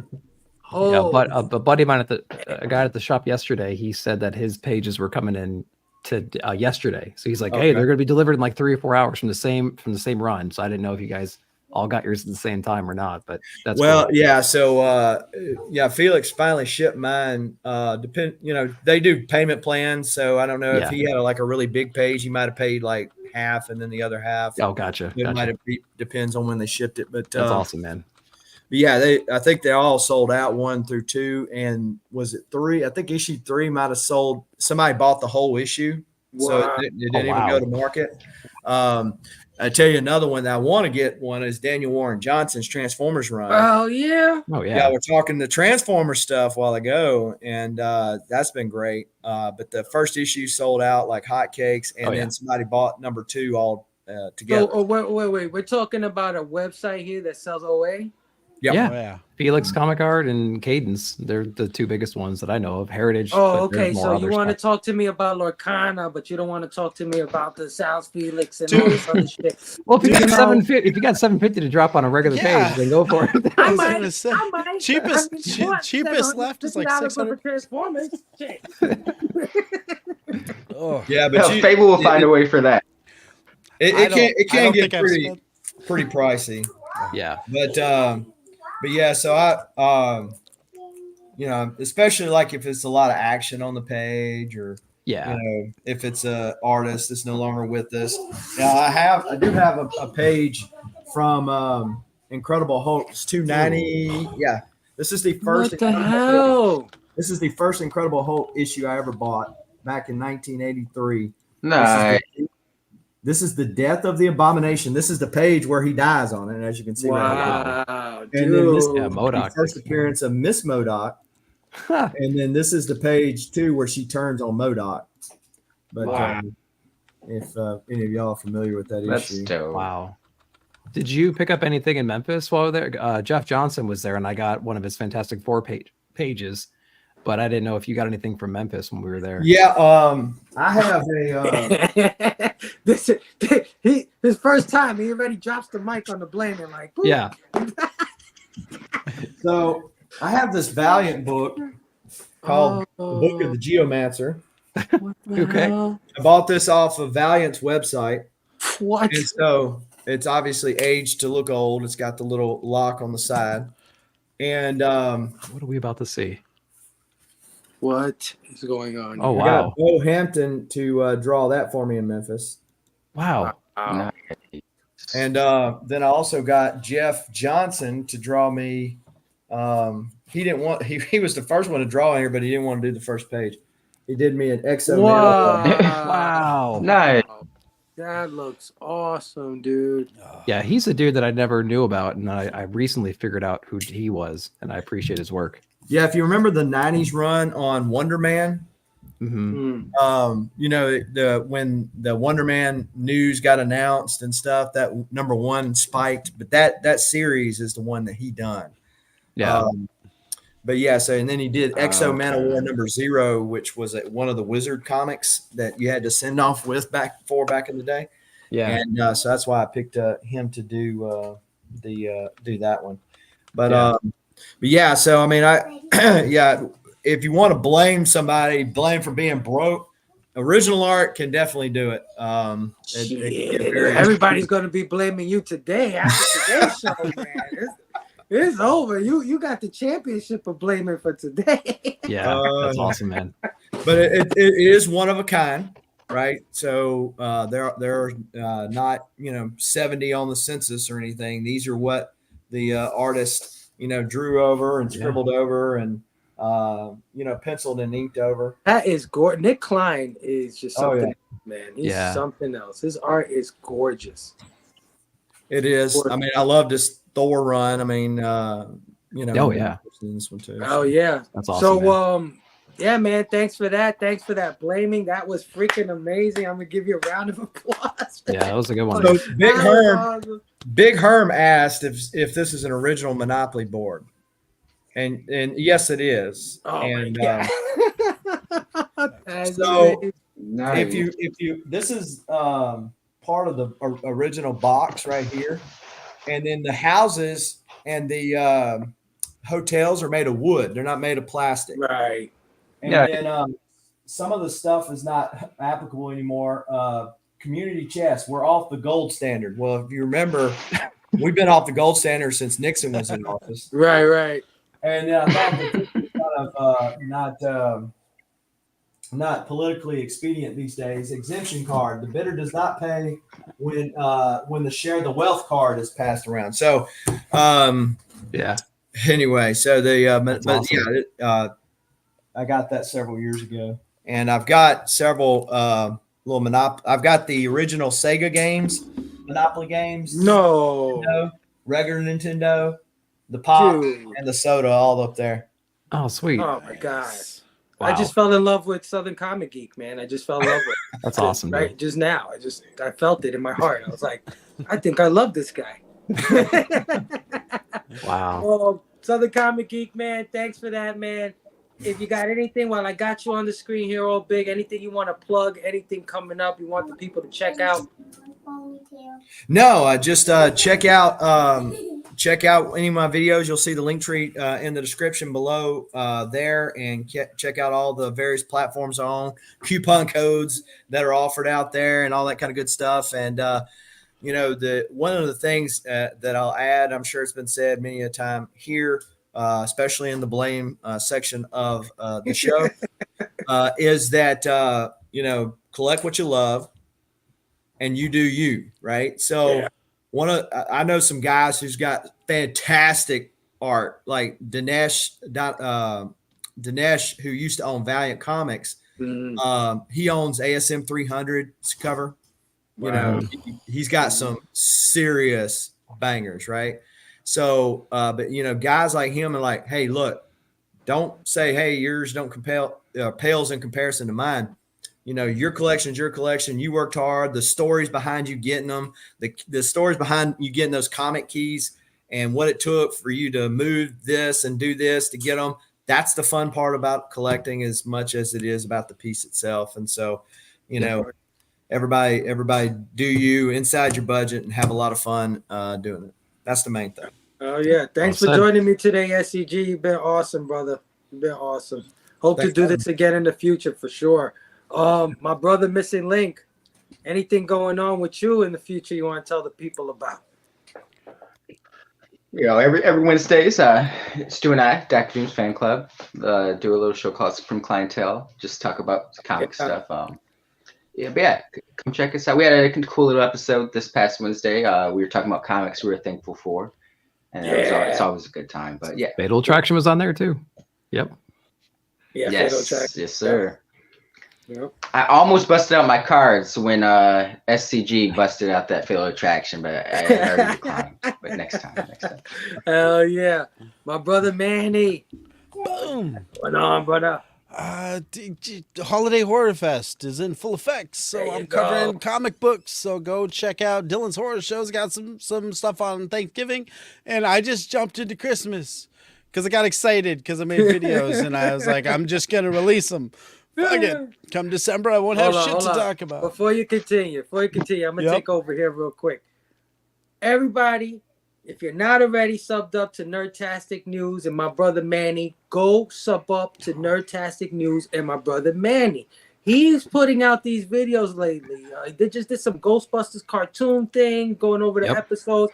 These videos are awesome, dude. Like, well produced, super edited, graphics, the whole nine, voiceovers. I mean, my man Manny is killing it. And I'm telling you, if you just give one of them a watch, you're gonna stay, man. You're gonna sub up and you're gonna stay. He's doing a fantastic job. Okay, absolutely. Manny, my bad. I just wanted to say that because, man, you've been killing it lately. No, I appreciate that. But don't watch Nerdtastic News for me, because my shit. If you want to watch Nerdtastic News for Manny, you're gonna get all kinds of random shit. Nothing's gonna make sense. You're gonna go from comic books to cartoons. Watch it for the rest of the content. Like, we have this really awesome stop motion Transformers video that's about to drop, where Cryo Prime is reviewing the core class Bumblebee and Optimus. So we've got some really cool stop motion stuff that we're super excited for. This is all the rough animation. I would have put better animation on, but I haven't done it yet because I've been making Ghostbusters videos. But yeah, no, super pumped for what Cryo's got coming on. Otaku Odyssey is our anime show. Yeah, that exists, and yeah, so check those out for those two dudes because they're putting in a lot of work, and I'm just talking at a microphone. So yeah, so catch those things if you want to. But more importantly, go and sub up to Big Herm Collectibles down in the comments below. I know you guys saw he's in the chat. He was talking about SCG's Monopoly boards, and that's a man that you want to monopolize your time because him, Primetime Tom, they're talking about amazing Spider-Man books. They're making me appreciate Zeb Wells today, or at least, yeah. So make sure that you're checking that shit out. Make sure that you're checking them out because they're fucking awesome. And then of course he's got the show with Fargate where they talk about collected editions.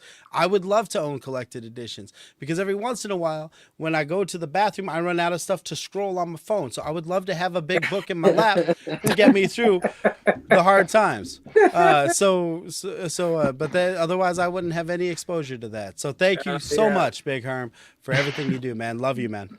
Oh yeah. My co-host, my brother, who finally clocked in. I missed you, man. I know. Life, man. Thanks it gets for joining out of us hand. today, my brother. Dude. What's coming up? But I know you got another show tonight, right? Yeah, Nick at Night comes out tonight, weekly comic book review show. So we've been doing that for a few years strong now, every Saturday night. So that's hold on. I'm gonna interrupt you now.